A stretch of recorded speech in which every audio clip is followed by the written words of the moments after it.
Buenos días, profesor. Buenos días, compañeros. Hoy vamos a exponer sobre la codificación procesal civil. En cuanto al proceso civil, resulta importante conocer dos rasgos. Uno, que el proceso civil se ha desarrollado como un fenómeno social mediante un conjunto de normas de conductas sociales y normas sobre el comportamiento dentro del ámbito judicial. Y dos, que el proceso civil no tiene un fin en sí mismo, se trata más de una función instrumental que tiene como esta función asegurar la efectividad del derecho civil. Durante la Revolución Francesa se plantean los amplios márgenes de libertad del sujeto, se reflejan los valores de igualdad y libertad, los cuales se ven reflejados en el Perú, como por ejemplo en el primer artículo del título preliminar del Código Civil Procesal, el cual establece el derecho a la tutela jurisdiccional efectiva, la cual permite que toda persona sea parte en un proceso de ejercicio de defensa de sus derechos o intereses. Se presenta que todos los miembros de una sociedad deben ser considerados iguales frente al derecho, y esto nace en la Revolución Francesa. Para empezar esta explicación, primero hay que definir qué es la codificación. La codificación se puede entender como la formación de un cuerpo de leyes de una materia específica, es decir, a partir de cierta coherencia. El movimiento de codificación moderno se manifestó recién en el siglo XIX. Sin embargo, este presenta ciertos antecedentes. Primero tenemos el Código Hammurabi, escrito en 1760 a.C. en Mesopotamia por el mismo rey Hammurabi. También tenemos la Ley de las 12 Tablas, escritas en Roma en el 452 a.C. El sistema de codificación comenzó a tomar importancia en Roma gracias al Corpus Juris Civilis de Justiniano, que en realidad, más que ser un código, era una compilación de constituciones imperiales. En la modernidad, los códigos que más han influido en la codificación mundial han sido tres: el Código Napoleónico de 1804, el BGB de Alemania de 1900 y el Códice de Italia de 1942. Los tres códigos son de materia civil, por lo que no se hará mayor explicación. Actualmente, la tendencia de codificar es cada vez más evidente debido a las diversas ventajas que se ofrece, como por ejemplo facilitar el estudio y aplicación del mismo derecho.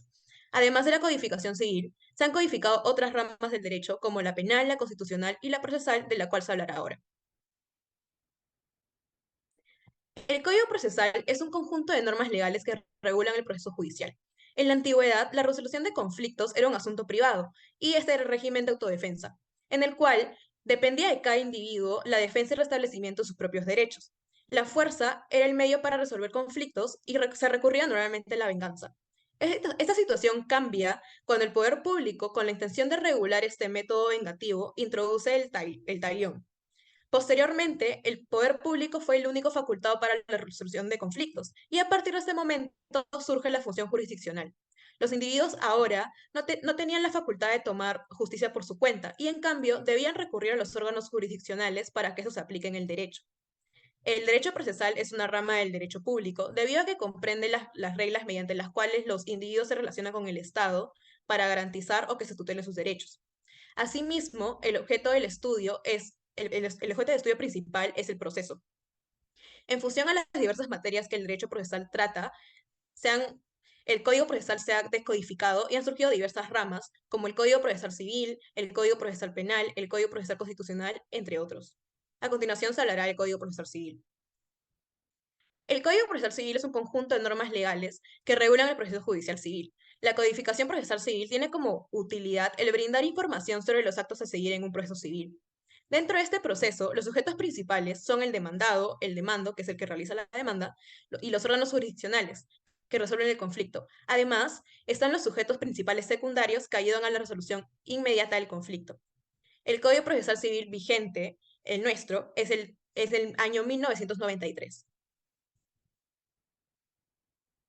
Previo a este código, tenemos ciertos antecedentes. El primero de todos es el Código de Procedimientos Judiciales de Santa Cruz, del año 1837. El Código de Procedimientos Judiciales de Santa Cruz fue el primero en regir en la República, y este tuvo una muy breve duración: 1 año y 7 meses en el Estado norperuano y 2 años en el Estado surperuano. Este código tenía una gran influencia de parte del Código de Próceres boliviano, que derivaba también del Código de Procedimiento Civil de Napoleón de 1806. El Código de Procedimientos Judiciales no comprendía solamente materia civil, sino también materia penal, por lo que se diferenciaba del Código de Procedimiento Civil francés, que había hecho un código por materia. Uno, no. Otro de los antecedentes del Código Procesal Civil es el Código de Enjuiciamientos en Materia Civil, promulgado en el 29 de julio de 1852. Tiene 3 libros, donde el primer libro habla sobre la jurisdicción de las personas que la ejercen y de las que intervienen en su ejercicio. Principalmente, los principales artículos de este libro son el artículo primero, que dice que corresponde a los magistrados a la administrar justicia, y los que tienen jurisdicción ordinaria, que son los jueces de paz y los de primera instancia, en las causas del fuero común, en los que deben conocer según sus atribuciones, puestas en el artículo 7. Después está el segundo libro, que habla de las primeras instancias de los juicios civiles, que tiene 7 secciones divididas en títulos, que abarca del artículo 277 al 1663, siendo el libro más amplio de este código. Califica los juicios civiles en verbales o escritos. Los verbales dice, según el código, que son los que siguen las palabras de los jueces de paz, y los escritos son aquellos que se siguen por escrito de los jueces competentes, dicho en el artículo 279. Principalmente habla de los siguientes juicios, que son los juicios escritos ya mencionados, los juicios declarativos, los juicios ordinarios de mayor cuantía, los trámites, los juicios de menor cuantía y los juicios sumarios. Y por último está el tercer libro, que habla de los medios de prueba, como los confesiones judiciales, juramento decisorio, etc. El libro tercero también habla de las últimas instancias de los recursos extraordinarios. La sección primera habla sobre las últimas instancias y la sección segunda de los recursos extraordinarios. Después están otro de los códigos de procedimientos civiles. Ese es otro de los antecedentes del Código Procesal Civil. Fue creado el 28 de julio de 1812, empezó a regir en ese día, y son procedimientos que ayudan a resolver las controversias judiciales. Consta de 275 páginas con 82 títulos que se dividen en 3 secciones. La sección primera, que habla de las disposiciones aplicables a todo procedimiento, que consta de 15 títulos. La sección segunda, refiriéndose a los juicios y sus diversos procedimientos designados, consta de 30 títulos y tiene, por decir algunos, los recursos de apelación, reconvención y recursos de nulidad. Y por último, la sección tercera, que se refiere a los procedimientos no contenciosos, consta de 29 títulos y podría también mencionarse la administración de bienes comunes, la comprobación de testamentos, la apertura de testamentos cerrados y los inventarios. Y también está la ley de notariado en las últimas páginas del código, que consta de 8 títulos y habla sobre los procedimientos que se hacen en el aspecto notarial. El Código Procesal Civil vigente de 1993 se promulga mediante el Decreto Legislativo número 762 del 4 de marzo de 1993. Es mediante la Ley 25282 que se inicia el proceso de creación. Esta ley se da el 27 de noviembre de 1990, que le brinda al Ejecutivo un plazo de 180 días y la capacidad de nombrar a una comisión que pueda crear el código. La comisión está creada por 11 miembros representantes y 3 asesores. Entre estos miembros se encuentra gente muy importante como Lourdes Flores Nano, y es el 29 de febrero de 1992 cuando el código es finalmente aprobado por la comisión y por el Ejecutivo, lo cual implica la creación del código, lo cual eso no es la promulgación. Este código se podría considerar como relativamente complejo, pues posee 2 libros y 5 disposiciones.